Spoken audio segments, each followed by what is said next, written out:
If you think about it, there are no rules in Brawlhalla. You select your legend, you're dropped into an arena, and the only direction you're really given after the starting countdown is Brawl. 1, brawl! But over the years, the Brawlhalla community has formed some unspoken rules that most players acknowledge. Just like the unspoken rules of any other sport, workplace, families, countries, etc., you aren't strictly required to know or practice the unspoken rules, but there are some consequences if you don't. I've played Brawlhalla long enough to know most of these rules, but just to be sure I covered all of them, I also asked the Brawlhalla Twitter community for their input as well. Together, I think we have all the unspoken rules, but feel free to give your own input in the comments below. I am interested to see what you all think about this topic.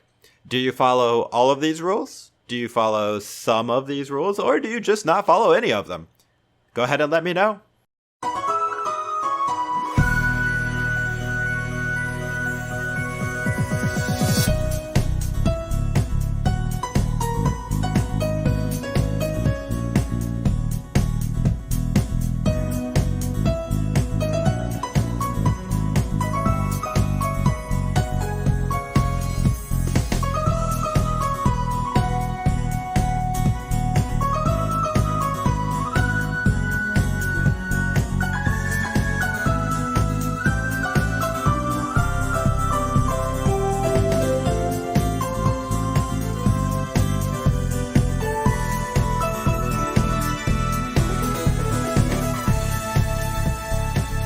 Number 1. Emote at the start of each match.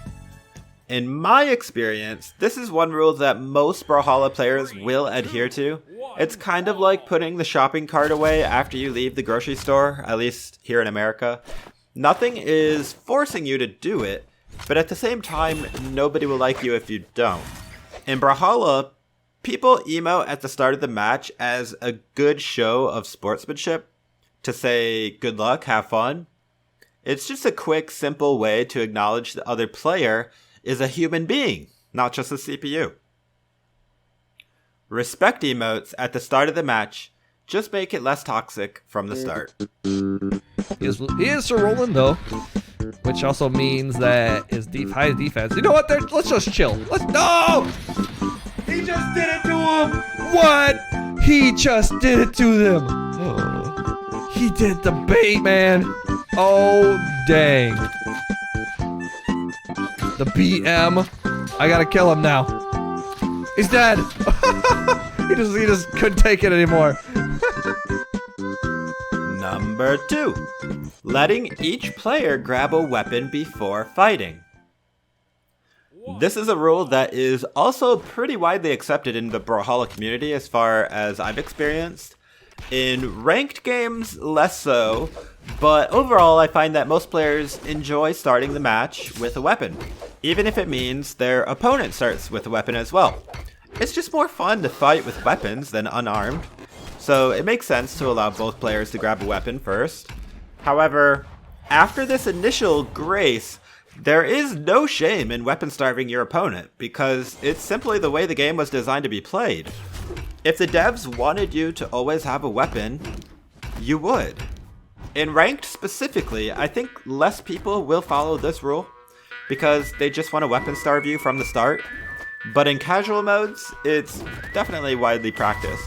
Some people will also do a neutral light attack before engaging as just like a last warning before the match begins. Number 3. Saying GG after every match, win or lose.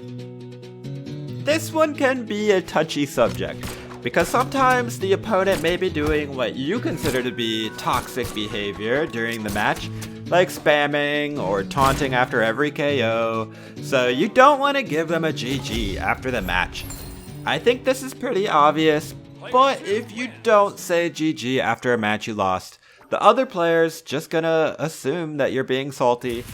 In a fighting game like Brawlhalla, especially in 1v1 games, people's egos can get hurt pretty easily. Sometimes even when you do nothing toxic at all in the match, you just simply won the game. they still might be salty they lost and not give a GG. I'm not gonna lie, even though I try hard to follow this rule, every now and then I don't want to give a GG either after a match. So what I do is what I was taught as a child. If you have nothing nice to say nothing at all, and simply walk away. Number 4, you can't love the lore too much.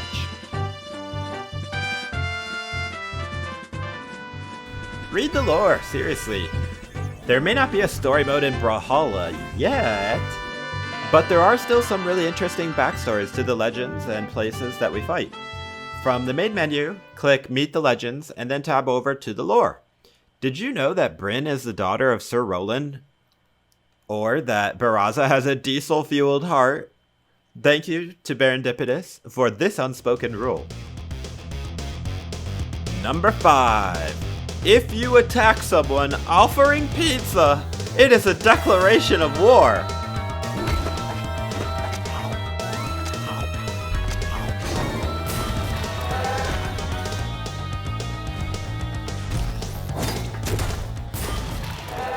Enough said. Number 6. If the opponent jumps straight up 3 times or holds an emote in the middle of the fight, it usually means that they're lagging, and please give them a few seconds for the lag to pass. This one can sometimes be hard to notice in the heat of battle, but usually if your opponent just completely disengages and starts doing weird behavior like jumping up and down or taunting for a long time, it usually means that they're lagging. Though one can never really be sure if they aren't simply trying to delay the game, so try to use your best judgment on that situation. Just give them a little bit of time and see what happens. But if it takes too long, you know, it is what it is.